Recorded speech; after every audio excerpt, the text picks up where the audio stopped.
Hi, I'm Dr. Chandrika Gibson, and I have some special guests with me today because we are all teachers of philosophy in different ways. We're all immersed and living from a framework of yogic belief systems. And we thought it might be interesting to share some of our thoughts around yoga philosophy and how it applies to modern life in a Western country like Australia. And so I have these wonderful guests today. We have Heather Robbins from Simple as Pie Yoga and Meditation. Heather is a yoga teacher and a yoga therapist, and she delivers beautiful, gentle, therapeutic classes in the community. And then I also have with me the wonderful Bernie Kroczek. Bernie is a regular student here of yoga at Surya Health, and he's been teaching for quite a long time in the School of Practical Philosophy. He shares his insights around living philosophies. So welcome, Heather and Bernie. It's really great to have you with us today. I'm going to hand over to Heather, who has some questions for us. Hi, thank you. Thank you for having us. Yes, and well, I'll just start straight off. Really, we really wanted to explore the Bhagavad-Gita specifically, and Bernie, I had lots of questions that I wanted to explore together today. But starting from the beginning, I guess, what exactly is the Bhagavad-Gita? What relevance does it have for me as, obviously I'm a white woman in Western society, living in the West. Thanks for that. So Bhagavad-Gita literally means Song of the Lord. So Bhagavan means the Lord or God or the Absolute, however you want to call it. Gita means song. So that's the literal meaning of it. So the Gita, we normally shorten it to Gita, it's easier to say.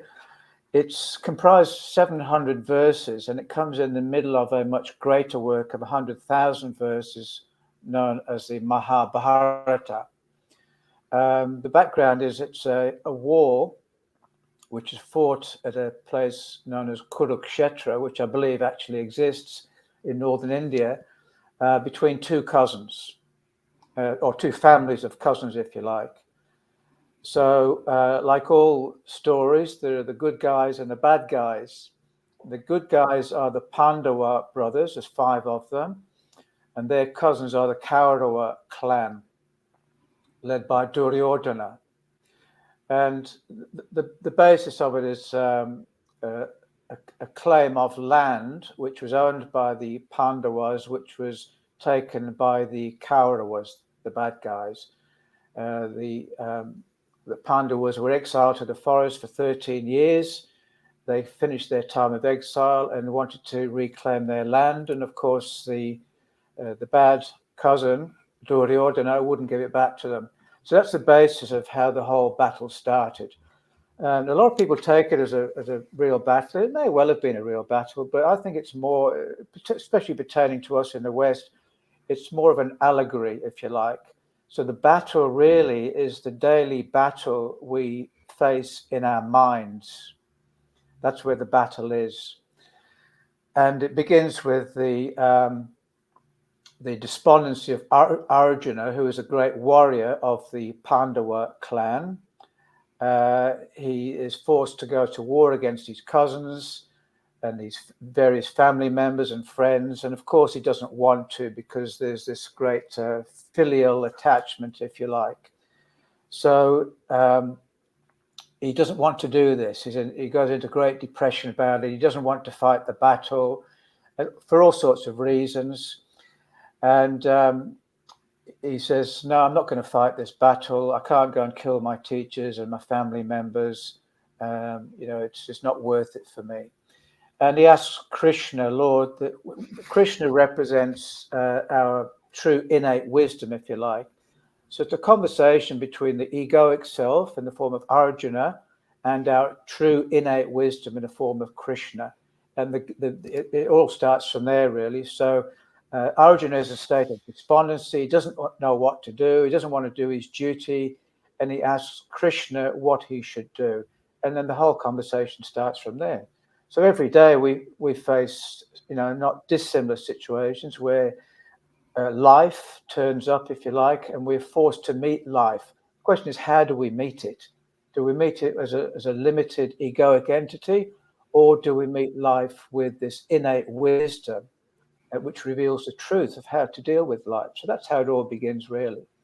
700 verses, 18 chapters, which is fairly short in the context of the whole Mahabharata, but it's full of great wisdom on how to live in a modern world, really. It doesn't matter where you live or what your religion is. It's not religious at all. It's not Hindu or anything. It can apply to anyone. And many teachers have brought it to the West. And really, in one sense, the West has done a great deal to bring this philosophic teaching back to India, believe it or not. So that's the basis of it, essentially. I guess my question would be, like, how do you see the physical side of yoga connecting with that deeper spiritual and that deeper meaning that you've just expressed, through the lens of Bhagavad-Gita?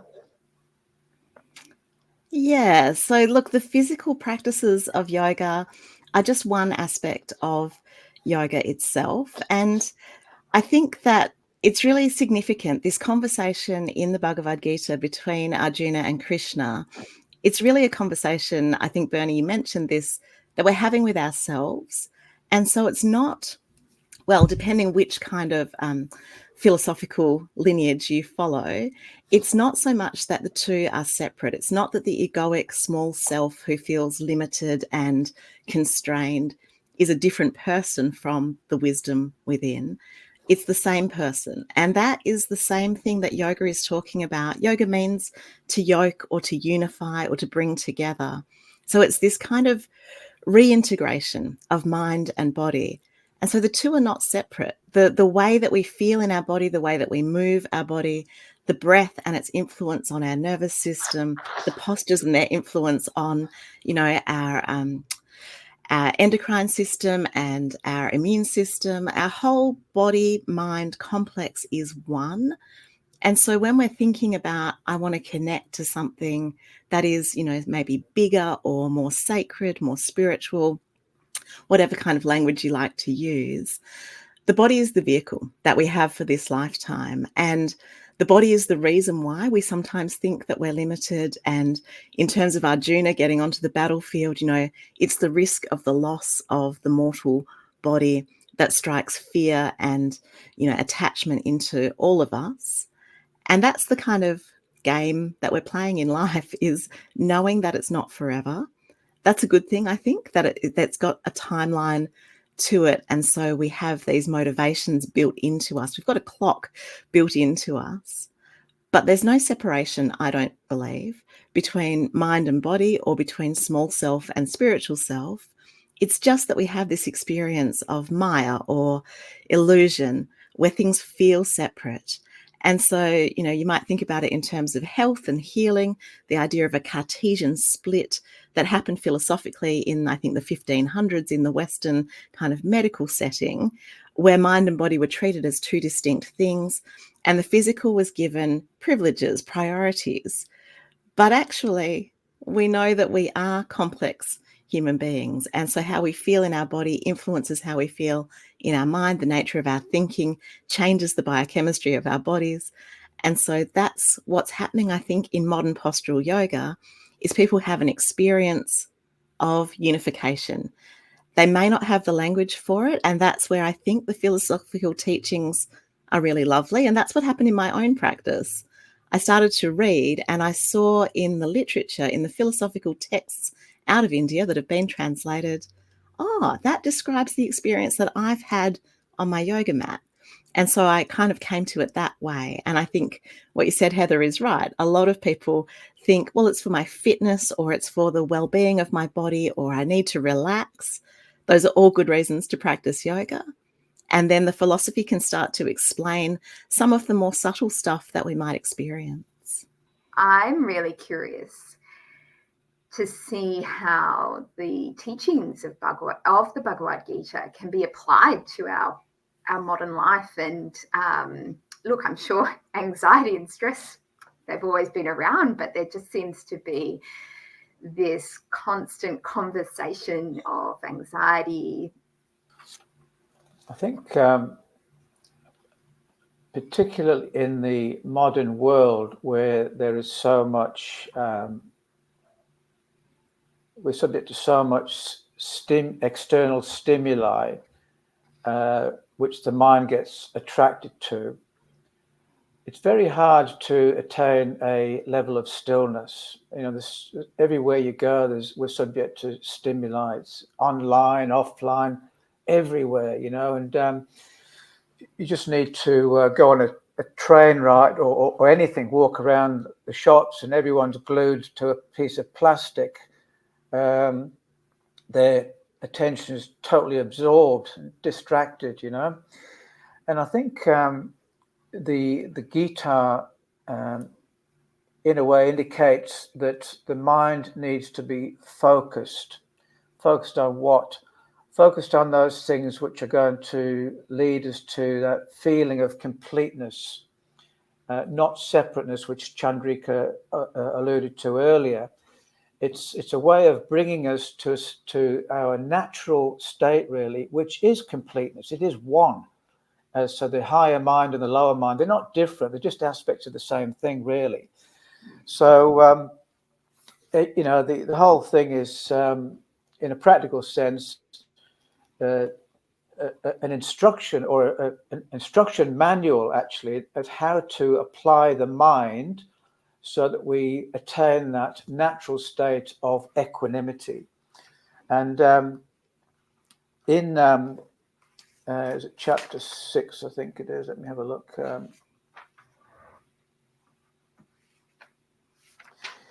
Yeah, Arjuna says to Krishna, well, this the mind is as difficult to control as the wind. And it can seem like that, you know, and people come to my classes, we give them an awareness practice to start off with, and they're absolutely often overwhelmed by the realization that their mind is so busy and it seems to be totally out of control. So Arjuna says to Krishna, well, this is so difficult, this yoga business, because the mind is so busy. It's like trying to control the wind. Krishna agrees with him. He says, yes, it is. However, with practice and devotion, it is possible. And that's the key, really. It's practice and a level of devotion to come into the realization that I am already actually complete and whole. Just that the mind is so busy, it hasn't come to that realization yet. But it takes a lot of practice and devotion and patience above all else to come to that realization, which that realization ultimately is yoga with a capital Y. So again, this word yoga has many different meanings. I looked it up in the Sanskrit dictionary the other day, and I was almost overwhelmed myself about the number of meanings pertaining to the word yoga. So on the one hand, it can mean the path, as a path, yoga. So they have the yoga, karma yoga, bhakti yoga, jnana yoga, dhyana yoga. They're all means or ways, if you like, to attain yoga with a capital Y, which is union, completion, if you like, that sort of thing. Or it can mean asanas. So there's another meaning as well. So we have to, you know, use the word yoga in a particular context so that we know what we're talking about. The point being is that throughout the whole Gita, it's really directing us to how to use the mind and the heart in practice to come to the realization that I am already whole and complete. And in that realization, that we realize that there's nothing else to do.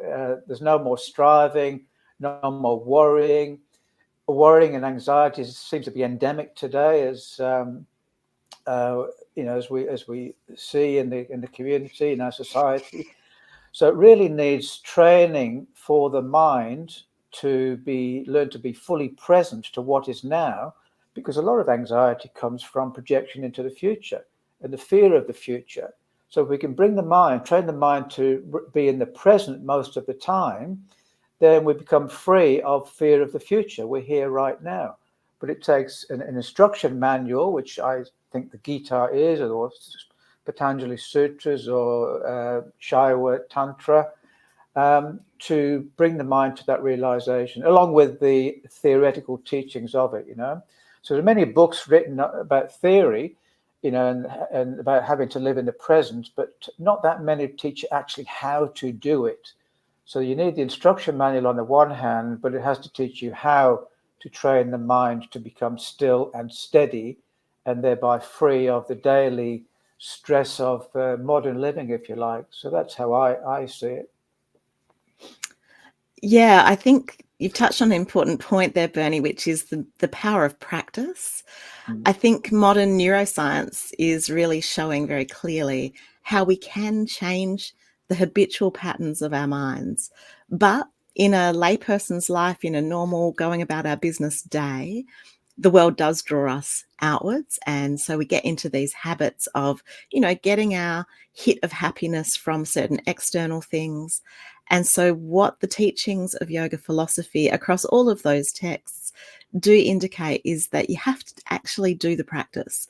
Just thinking about it, just talking about it, just knowing it exists doesn't change the way that your brain is wired. It doesn't change the neuronal connections that you're making on a kind of fast track, because our nervous systems are so clever. We're such good learners that we learn fast, and the more we practice something, the more it becomes second nature to us. So to change our default pattern requires consistency. And I liked as well that you touched on bhakti, because I think in the Gita there's a suggestion that bhakti is maybe the easiest or the most accessible path to this state of peace and contentment, because bhakti is about our heart and our devotion. And so when you talk about the suffering that's endemic in modern life, and I feel you, Heather, I feel it too, it's so difficult for people to be present with their suffering when they feel alone. But what Krishna's saying to Arjuna is, you're not alone. We all suffer. Suffering is built into us. And what we can do to ameliorate that, well, we can choose our path, pick your own path. But one way is through love. And I think, again, modern psychology and the research that's been happening in recent decades really points strongly to self-compassion as a key part of how we change our patterning. So if we can acknowledge to ourselves that I am suffering, that this isn't an aberration, that I'm not sick, that this is real and this is the human experience, to be anxious or to be depressed or to find it hard to stay in the present moment, because how am I going to survive into the future? What's going to happen? It's all unknown. And so these philosophical teachings, they offer pointers, and they keep reminding us you need to do a practice, and that practice can take any form really, but a devotional practice, a practice of bhakti, where you give yourself love, where you tap into the loving kindness that's around you, maybe by thinking of a teacher if that's what appeals to you, but maybe also by getting in touch with that part of yourself that is wise and knowing, and sitting in the shelter of your own loving awareness. Bhakti is the yoga of love and devotion, and that can take different forms, but common forms include, chanting and dancing, and maybe making things of beauty like offerings, having an altar. All of that is a way to kind of touch on the love aspect, the devotional aspect. And it's quite simple. I often just think about a puppy or a kitten, and it brings me into a state of bhakti, a state of loving awareness that then can be expanded on. And I think Ram Dass has a famous quote about that, just love what you can love and then let that love expand. That's a misquote, but something along those lines. And then karma yoga is the yoga of action. And so you can do service. That's a way to help others. I do think there's some tricks and traps in karma yoga, though.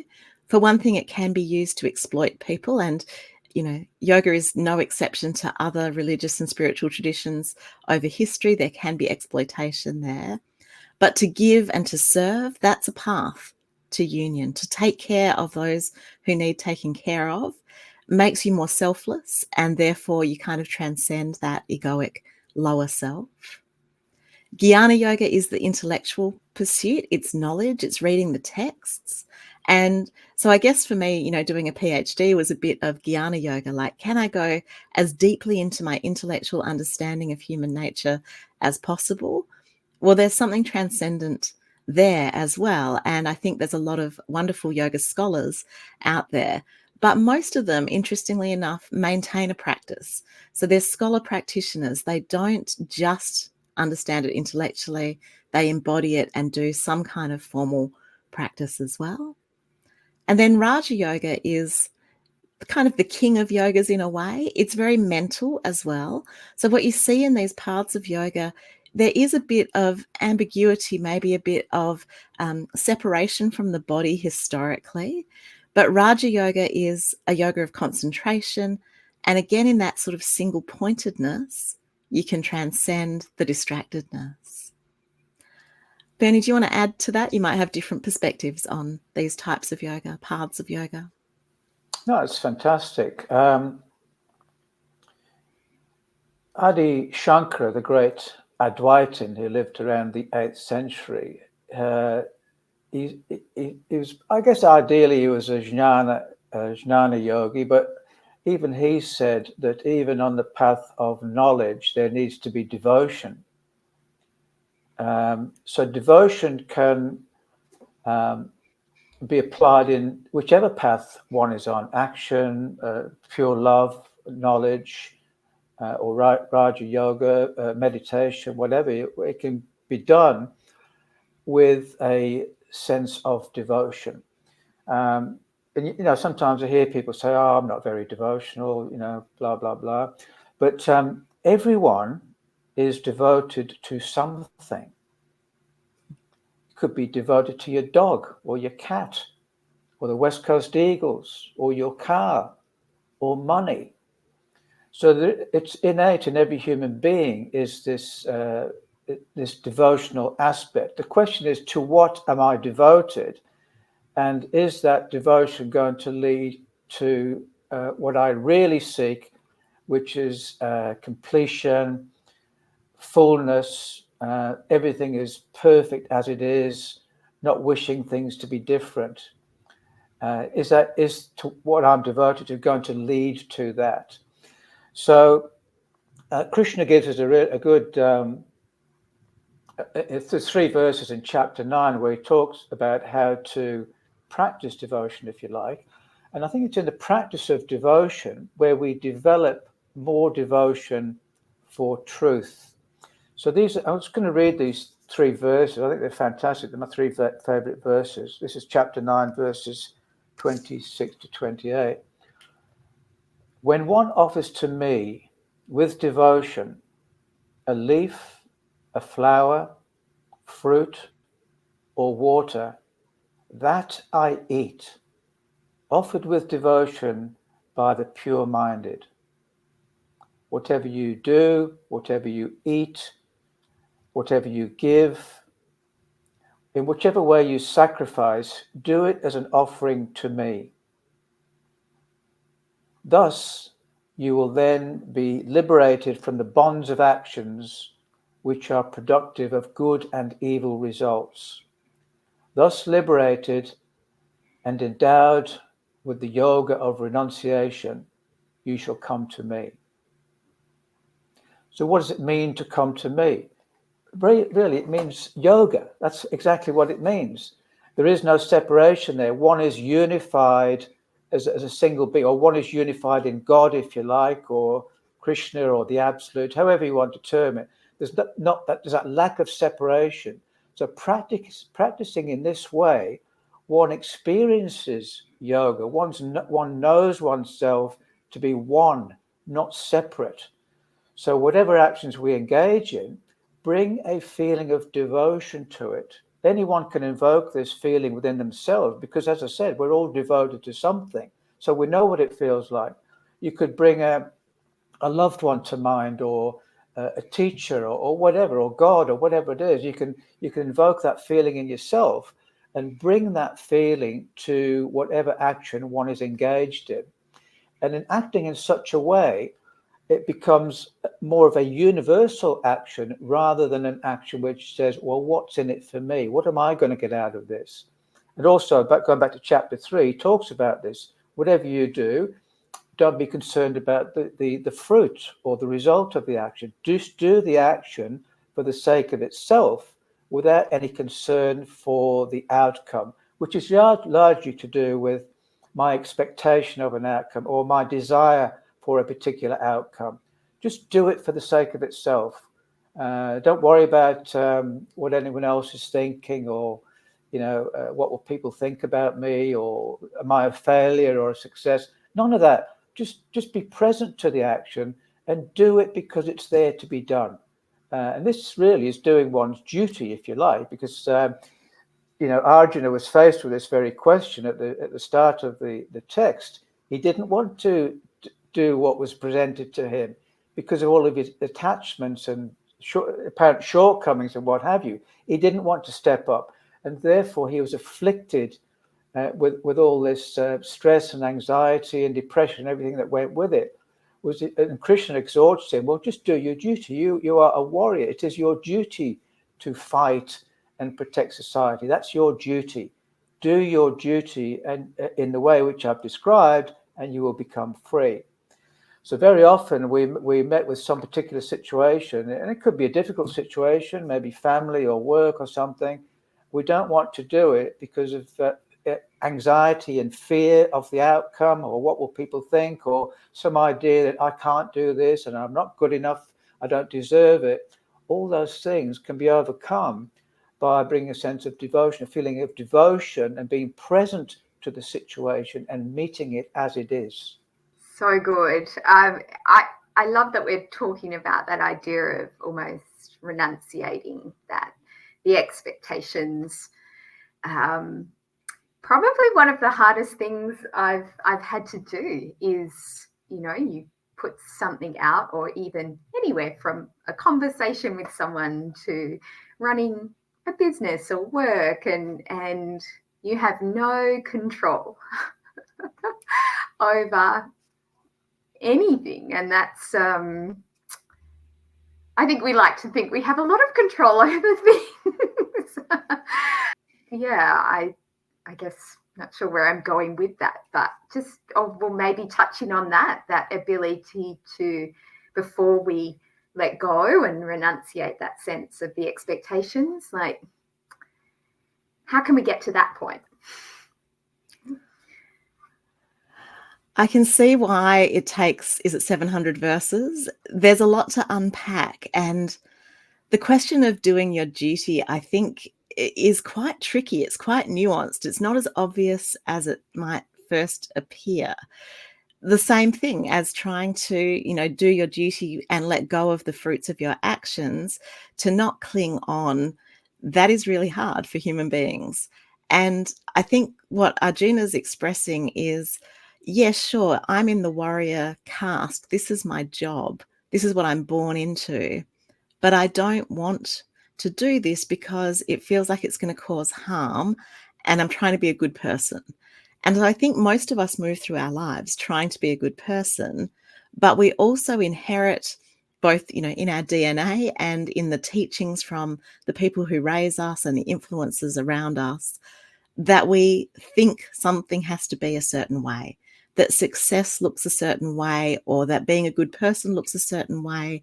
And so we try to do our duty, but often we get mixed up with actually doing what other people want from us. And so I think, again, that yoga gives us this amazing toolkit, a structure, a foundation, and practices that are quite practical, whereby you can get a sense of, who am I? What do I want? What do I need? So not just chasing after your desires, but like, actually, what is my dharma? What is my duty? What is unfolding potential that I bring to this lifetime that I can express, that isn't my parents' sense of duty, or that isn't my schooling or my career or my friends or my partner's sense of duty, that's actually for me to do. And so that's a challenging thing about this idea of doing your duty or your dharma. Sometimes historically it's been interpreted as stay in your lane, do what you're born to do, don't break out of your social class or your caste system if you're in that kind of system. But what I think happens in modern yoga is that we can set ourselves free. And it starts by knowing ourselves. And that, as you said, Heather, can be a long journey. None of this is instant.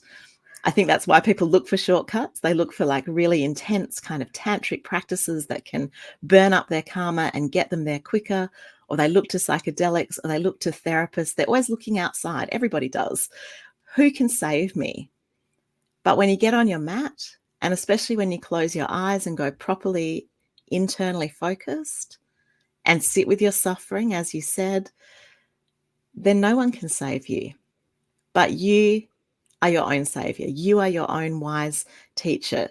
The concept of Krishna or any kind of wisdom, it sits inside of us.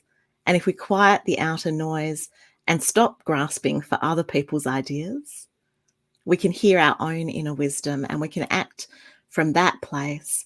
And then we can't get it wrong, I think. And I think that's the message from Krishna to Arjuna, like just act, just do it.